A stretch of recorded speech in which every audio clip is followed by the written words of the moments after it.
Hello विद्यार्थी मित्रांनो, नमस्कार. टेक्स्टबुक सुपर कोचिंगमध्ये तुमच्या सगळ्यांचं स्वागत आहे. विद्यार्थी मित्रांनो, आज एक नवीन विषय घेऊन आपण भेटणार आहे. विषय आहे आपल्या शेजारचा देश नेपाळ. विद्यार्थी मित्रांनो, नेपाळमध्ये भयंकर उद्रेक झालेला आहे. तिथल्या लोक जे आहे, संपूर्ण देशच रस्त्यावर आलेला आहे आणि हा जो संपूर्ण देश आहे, या देशाने तिथल्या सरकारच्या विरोधात हा उद्रेक केलेला आहे. बरं, हा उद्रेक होण्याचं कारण काय? तर संपूर्ण जगात याबद्दलचे तर्क आणि वितर्क लढवल्या जात आहे.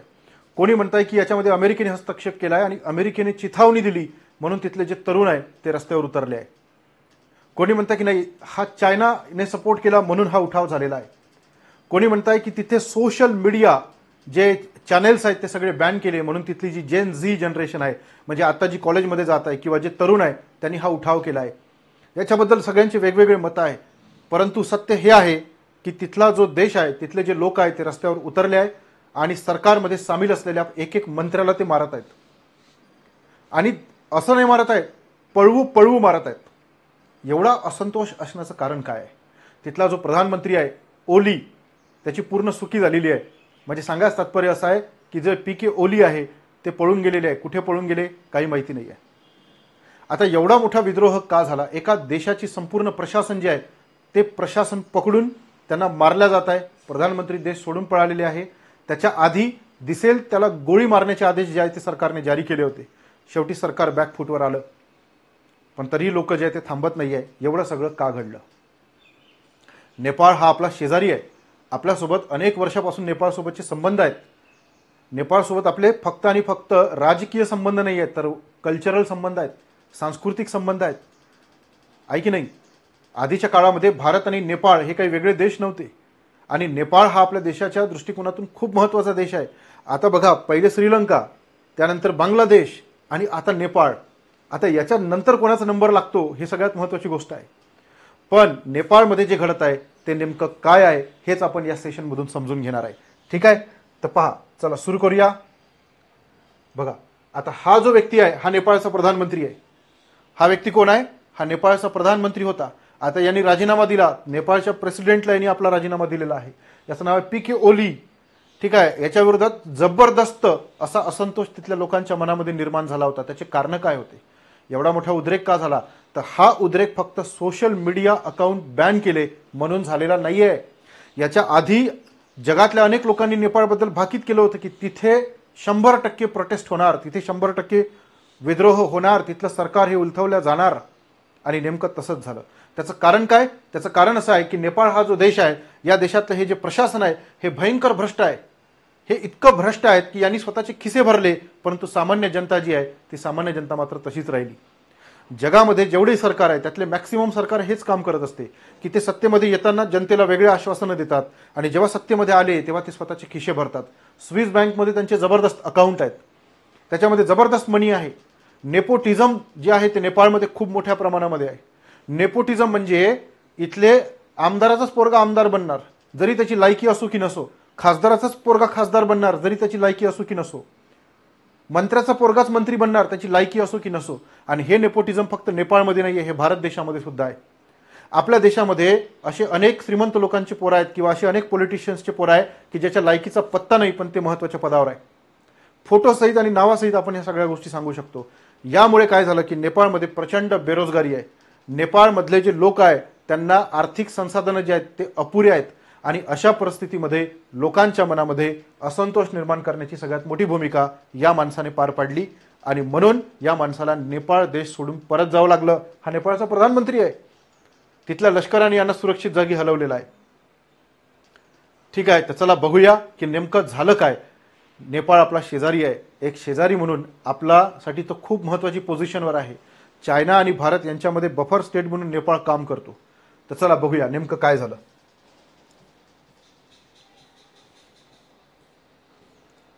बघा, ही जाळपोळ तुम्हाला दिसत आहे नेपाळमध्ये. नेपाळची पार्लमेंट तिथल्या लोकांनी जाळून टाकली, संसद जाळून टाकली डायरेक्ट. म्हणजे साधी गोष्ट आहे का? संसद का जाळली याच्या मागे सुद्धा दोन महत्त्वाची कारण आहे. पहिलं कारण की संसदेमध्ये जे लोक बसलेले आहेत त्यांचा या लोकांच्या मनामध्ये प्रचंड राग आहे.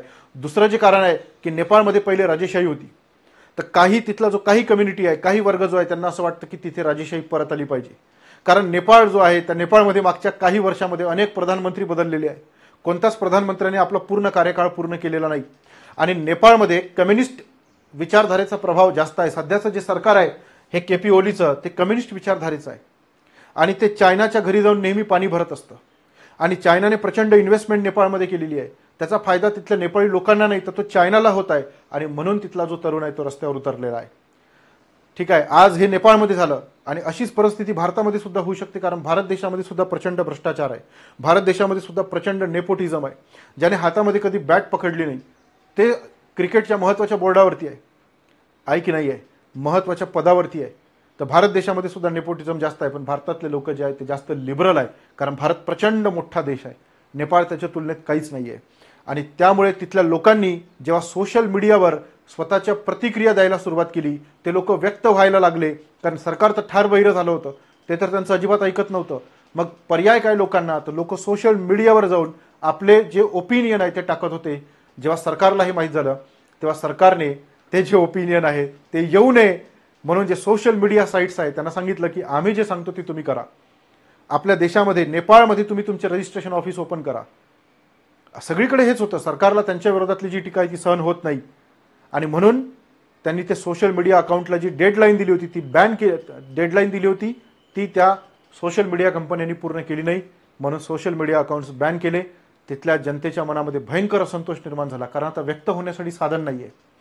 या काळामध्ये तुम्ही व्यक्त कोणत्या माध्यमातून होणार आहे, आणि म्हणून तिथली जी जनता आहे तिथले जे लोक आहेत ते रस्त्यावर उतरले आणि ते रस्त्यावर उतरले तर तिथल्या सरकारला पळावं लागलं. मंत्र्यांना धावधाव मारलेला आहे. म्हणजे असंतोष किती भयानक आहे तुम्ही विचार करा. तर ह्या सगळ्या गोष्टी ज्या आहेत त्या आपण या सेशनमध्ये पाहणार आहे. ठीक आहे, पहा. सगळ्यात पहिलं पार्श्वभूमी आणि कारण काय आहे, तर सामाजिक माध्यमावर जे निर्बंध लादले ते त्याचं सगळ्यात मोठं कारण आहे.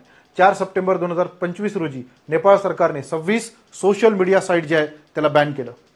ठीक आहे, त्याच्यामध्ये फेसबुक आहे, एक्स आहे म्हणजे आधीचं Twitter, YouTube, LinkedIn, Reddit, signal आणि स्नॅपचॅट हे जे सोशल मीडिया साईट आहे ह्या सगळ्या अमेरिकेच्या आहे. आणि त्यामुळे एक अंदाज असा आहे की अमेरिकेचा सुद्धा याच्यामध्ये हात असू शकतो. ठीक आहे, कारण अमेरिका जे आहे त्यातल्या लोकांनी या सगळ्या सोशल मीडिया कंपन्या ज्या आहेत त्याच्यामध्ये प्रचंड इन्व्हेस्टमेंट केली आहे. त्याचा आर्थिक जो तोटा आहे तो अमेरिकेला होऊ शकतो. दुसरं, सध्याचं जे गव्हर्नमेंट आहे ते चायनाच्या घरी जाऊन पाणी भरणारं गव्हर्नमेंट आहे केपी ओलीचं, आणि त्यामुळे अमेरिकेचा याच्यामध्ये हात असू शकतो असा एक अंदाज आहे. तो नाकारता येऊ शकत नाही, पण सध्या त्याच्याबद्दल काही अपडेट नाही आहे. ठीक आहे, याचा समावेश होता या प्लॅटफॉर्मला स्थानिक नियमानुसार नोंदणी न केल्याने त्याचे कारण देण्यात आले आणि त्यांना बॅन करण्यात आलं. तिथला जो तरुण आहे तो बेरोजगार आहे, सोशल मीडियाच्या माध्यमातून काही ना काही पैसे तो कमवण्याचा प्रयत्न करतो. अशा परिस्थितीमध्ये हे बॅन करणे म्हणजे तिथल्या लोकांना बॅन करण्यासारखी गोष्ट होती आणि म्हणून ते लोक रस्त्यावर आले. हा नेपाळचा नकाशा तुम्ही पाहू शकता. भारताचं हे जे यूपी नावाचं राज्य आहे याला सर्वात जास्त प्रमाणामध्ये नेपाळची जी सीमा आहे ती लागलेली आहे. ठीक आहे, नेपाळमधून अनेक नद्या ज्या आहेत ते भारत देशामध्ये वाहत येतात. नेपाळसोबत भारताचे कल्चरल रिलेशन राहिलेले आहे. नेपाळमध्ये जाण्यासाठी भारतीय लोकांना विजा लागत नाही. इतके चांगले रिलेशन असताना नेपाळ हा चीनकडे जाऊन पाणी भरतो, ही गोष्ट काही बरोबर नाही आहे. भ्रष्टाचार आणि नेपो किड्स सगळ्यात महत्त्वाचं दुसरं कारण, नेपाळमध्ये प्रचंड भ्रष्टाचार आहे. तिथले जे नेते आहेत त्यांनी आपले घरं भरलेले आहे, स्वीज अकाउंट ओपन केलेले आहे, त्याच्यामध्ये प्रचंड पैसा टाकलेला आहे.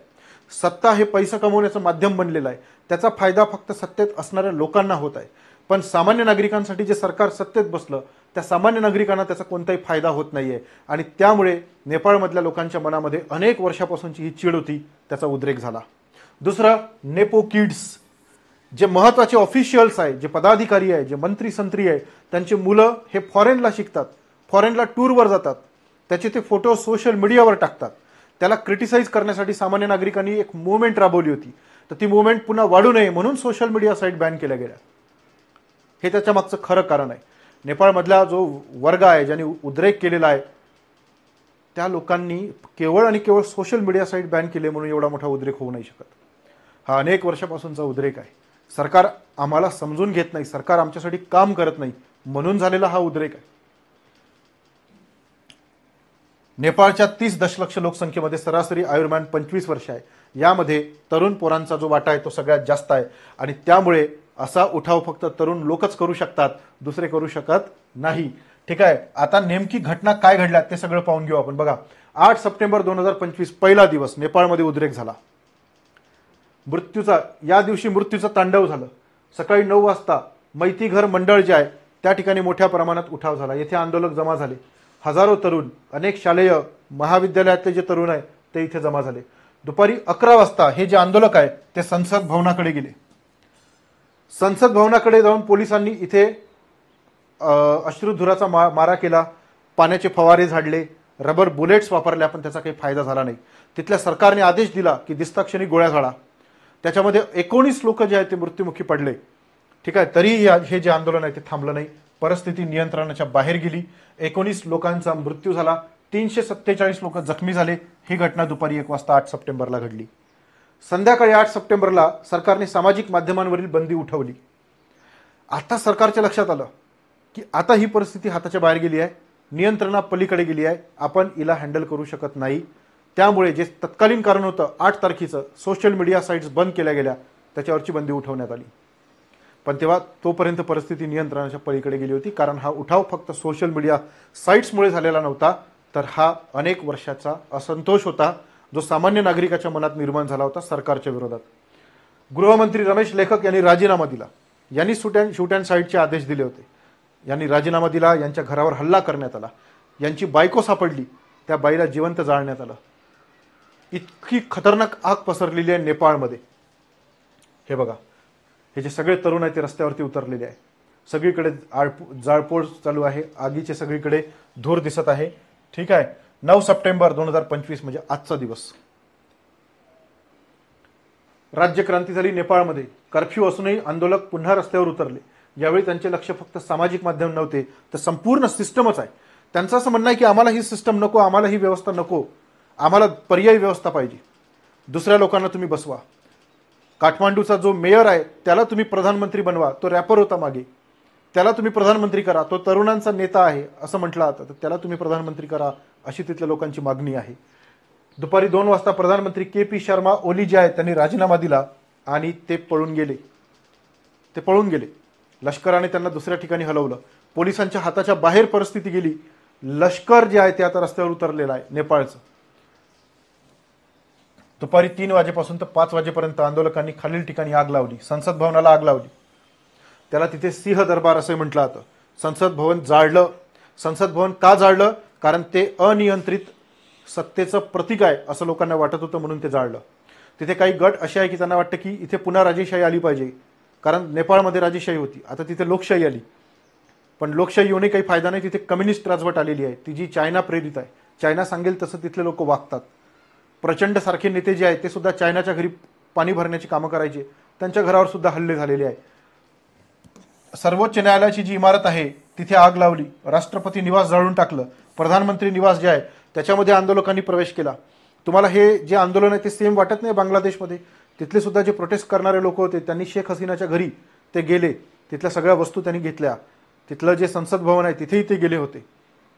म्हणजे नेपाळमध्ये होणारी जी क्रांती आहे आणि बांगलादेशमध्ये होणारी जी गोष्ट आहे ती तुम्हाला सेम वाटत आहे, पण रिझन वेगवेगळे आहे. प्रधानमंत्र्याचा जी निवास आहे त्याला आग लावली. अनेक माजी प्रधानमंत्र्याची घरं जाळून टाकण्यात आली. म्हणजे असंतोष किती मोठा आहे हे बघा. हे घराला पूर्ण आग लावून टाकली आहे. हे तरुण दिसतं नेपाळमधले तुम्हाला. ओके. त्यानंतर संध्याकाळी 6 वाजता सैन्याने परिस्थिती हाती घेतली. कालची गोष्ट आहे. सैन्य प्रमुख अशोक राज सिदगेल जे आहे यांनी राष्ट्रीय संयम पाळण्याचं आवाहन केलं आहे. आता नेपाळमध्ये लष्करी शासन लागू झालेलं आहे, म्हणजे सैन्याचं शासन लागू झालेलं आहे. आता तिथे सगळे सैन्याचे नियम चालतील. सैन्य सांगतील त्याच गोष्टी तुम्हाला कराव्या लागेल. सैन्याने काठमांडू येथे गस्त सुरू केली आहे. कर्फ्यू लागू केलेला आहे. विमानतळ बंद करण्यात आलेलं आहे. 21 लुटारूला अटक करण्यात आलेली आहे. आता याच्यामध्ये सगळ्यात जास्त फायदा चोरांचा होणार आहे. त्यांची मजा आहे आता, आहे की नाही? येस. त्यानंतर बघा कोणते क्षेत्र प्रभावित झालेले आहे, नुकसान कुठे झालं आहे. तर राजकीय नेते यांना प्रचंड नुकसान झालं आहे, कारण त्यांच्या घरांवर हल्ले करण्यात आलेले आहे. कारण हे ते राजकीय नेते आहे ज्यांनी नेपाळला पूर्णपणे लुटलं. आपल्या मुलांसाठी पुढच्या 100 पिढ्यांची सोय त्यांनी करून ठेवली. सामान्य माणूस मात्र तडफडत आहे. तो एकाकी पडलेला आहे. त्याच्यासमोर उद्याच्या जगण्याचा प्रश्न आहे आणि म्हणून तो आता भयंकर ॲग्रेसिव्ह झालेला आहे. KP शर्मा ओली यांच्या घरावर हल्ला झाला. शेर बहादूर देवबा माजी प्रधानमंत्री त्यांच्या घरावर हल्ला झाला आहे. पुष्पकमल दहल प्रचंड हे माजी प्रधानमंत्री आहे, त्यांच्या घरावर हल्ले झालेले आहे. माधव कुमार नेपाल माजी प्रधानमंत्री यांना सुद्धा लोकांनी सोडलेलं नाही. झलनाथ खनाल माजी प्रधानमंत्री यांना सुद्धा सोडलेलं नाही आहे, यांच्या घरावर सुद्धा हल्ला झालेला आहे. जब आग लगेगी तो कई घर आएंगे जद में, यहाँ पे सिर्फ हमारा मकान थोडी ना है, असं ते राहत इंदोरी म्हणतात की नाही. जब आग लगेगी तो कई घर आएंगे जद में, यहाँ पे सिर्फ हमारा मकान थोडी ना है. जेव्हा लोकांची सीमा जी आहे अन्यायाची ती संपते, त्यांची पाठ जेव्हा भिंतीला लागते, तेव्हा फक्त आक्रमण हाच एक उपाय असतो. नेपाळमधल्या लोकांच्या मनातला असंतोष बाहेर पडला आणि त्या आगीमध्ये सगळे भस्मसात झाले. म्हणून कधीही अन्याय करत असताना तो एवढाही नाही करायचा की तिथला सामान्य माणूस जो आहे तो बंड करून उठेल. आणि जेव्हा सामान्य माणूस बंड करून उठतो तेव्हा मग काही शिल्लक राहत नाही, कारण ती शेवटचं बंड असतं. त्यामुळे आता तुम्ही जर मला माझ्या नजरेत विचाराल तर नेपाळमधली ही संपूर्ण क्रांती आहे जी नेपाळमध्ये होणं गरजेचं आहे. आणि संपूर्ण जगाने याच्याकडनं सबक धडा घेणं खूप गरजेचं आहे की जर तुम्ही असं कराल तर तुमच्यासोबत तेच होईल जे नेपाळमध्ये झालं.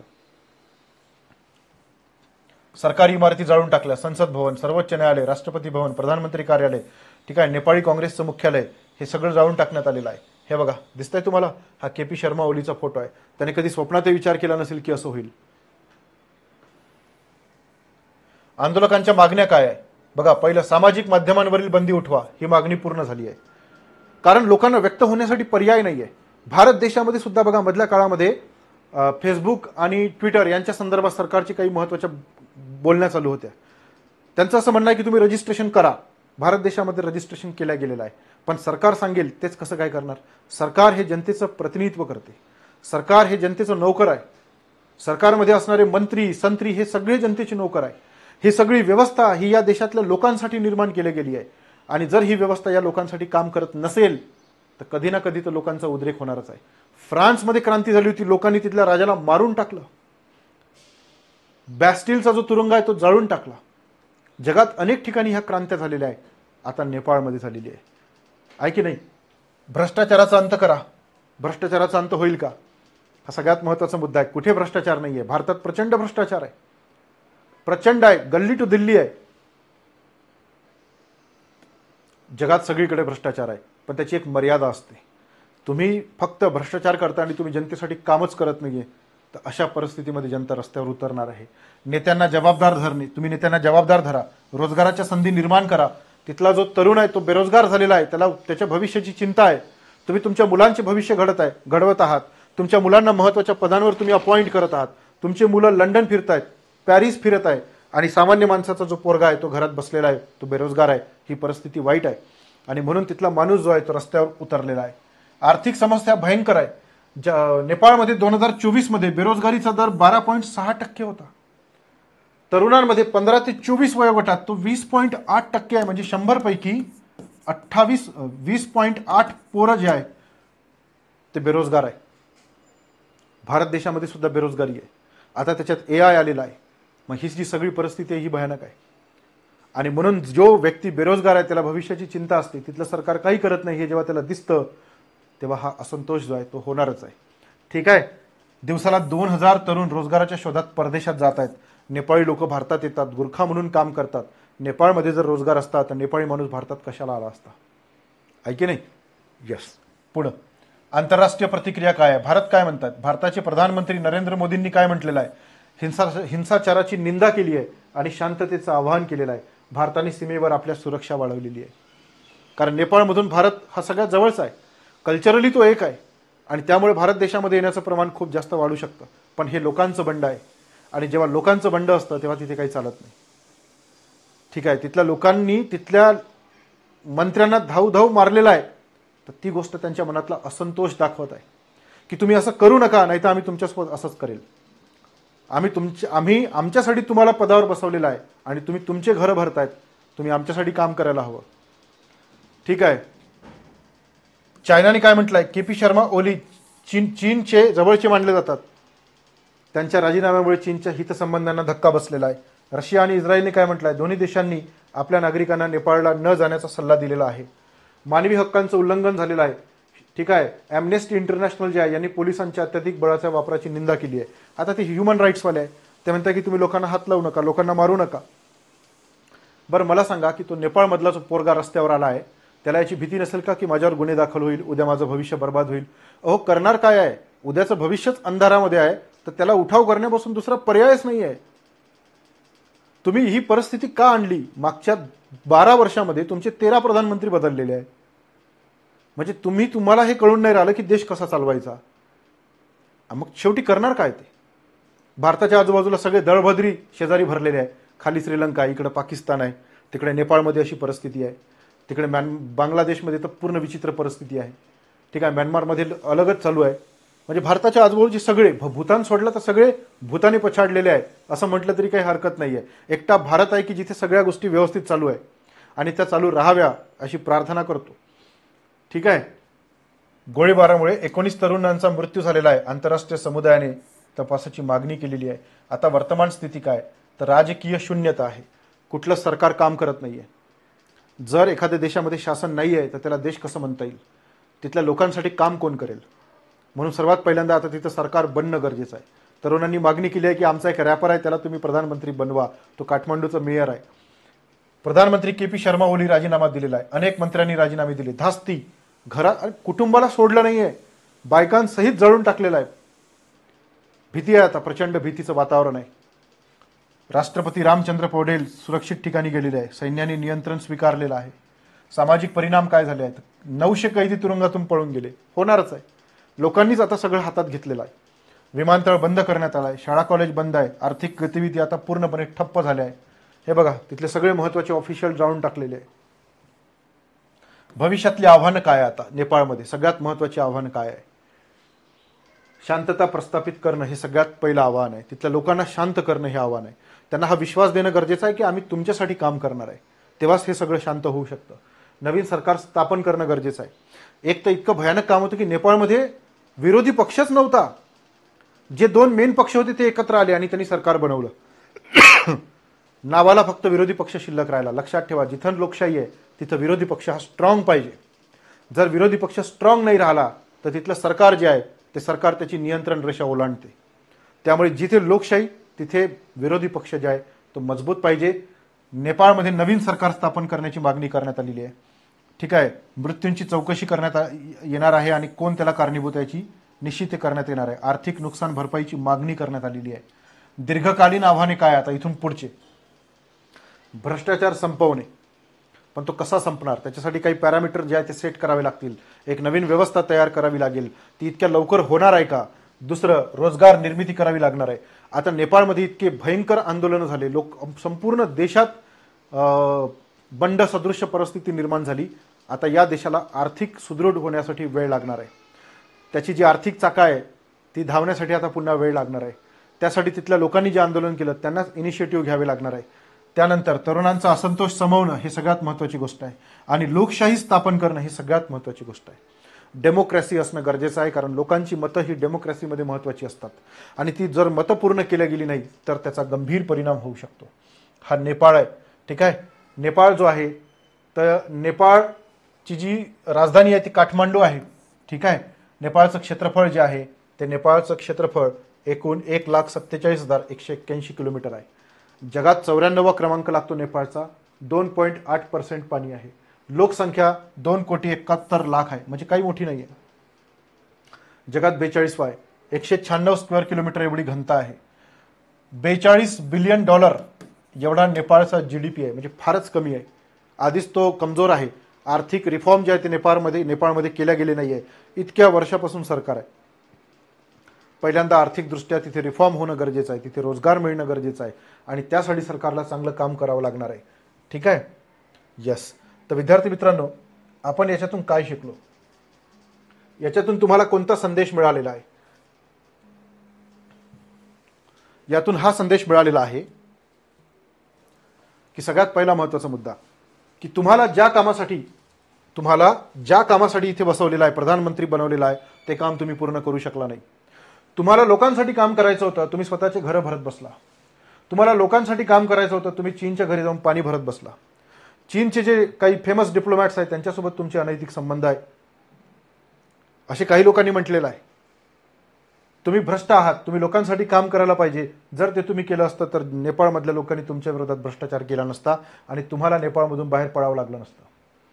एवढं वय झाल्यानंतर पैशाची हाव का सुटत नाही हे अजूनपर्यंत न समजणारं कोड आहे. आणि शेवटी नेपाळमधला जो तरुण आहे तो रस्त्यावर आल्याबरोबर पळाले. तर हा संपूर्ण जगातल्या त्या देशांना मोठा धडा आहे की ज्या देशातली सरकार ही निवडून तर लोकांसाठी आली पण लोकांसाठी काम करत नाहीये. त्यांनी जर लोकांसाठी काम केलं नाही तर जे नेपाळमध्ये झालं ते बाकीच्या देशांमध्ये होणार आहे. कारण हा संसर्गजन्य रोग आहे. लोकांचं लक्ष असतं, अरे नेपाळमध्ये झालं, तिथलं सरकार जागेवर आलं, आता आपल्याला तेच करावं लागेल. त्यामुळे जगातल्या सगळे भ्रष्ट राजकारण्यांना यातून धडा घ्यायचा आहे की लवकरात लवकर सावध व्हा. अजून वेळ गेलेली नाही. जेव्हा वेळ जाईल तेव्हा तुम्हाला लपायला सुद्धा जागा राहणार नाही. तुमचे कुटुंब ज्यांच्यासाठी तुम्ही पुढच्या पिढ्यांसाठी पैसा कमवत आहे तेच राहणार नाही, तर पैसा कोणासाठी कमवणार आहात. तर बघूया नेपाळमध्ये काय होतं. अपेक्षा हीच आहे की आपला शेजारी आहे तिथे शांतता प्रस्थापित व्हावी, तिथल्या तरुणांचे, तिथल्या लोकांचे प्रश्न जे आहे ते सोडवण्यात यावे, तिथे बेरोजगारीची समस्या सुटावी, आर्थिक प्रश्न सुटावे आणि नेपाळ गुण्या गोविंदाने राहावा हीच अपेक्षा व्यक्त करतो आणि इथे थांबतो. विद्यार्थी मित्रांनो, असेच अभ्यासपूर्ण व्हिडिओ जर तुम्हाला पाहायचे असेल तर आपल्या चॅनलला नक्की सबस्क्राईब करा. डिस्क्रिप्शन बॉक्समध्ये आपलं हे जे चॅनल आहे त्याची लिंक दिलेली आहे. ठीक आहे, आपलं हे जे चॅनल आहे त्याला तुम्ही सबस्क्राईब या बटनवर क्लिक करून सुद्धा सबस्क्राईब करू शकता. लाईक नक्की करा, तुमच्या मित्रमैत्रिणींना शेअर करा. इथून पुढे तुम्हाला अशा प्रकारचे अनेक व्हिडिओ जे आहे ते तुम्हाला पाहायला मिळणार आहे. ओके, तर चला तर मग आज या ठिकाणी थांबूया. Thank you very much. Have a nice day. Bye bye. Take care.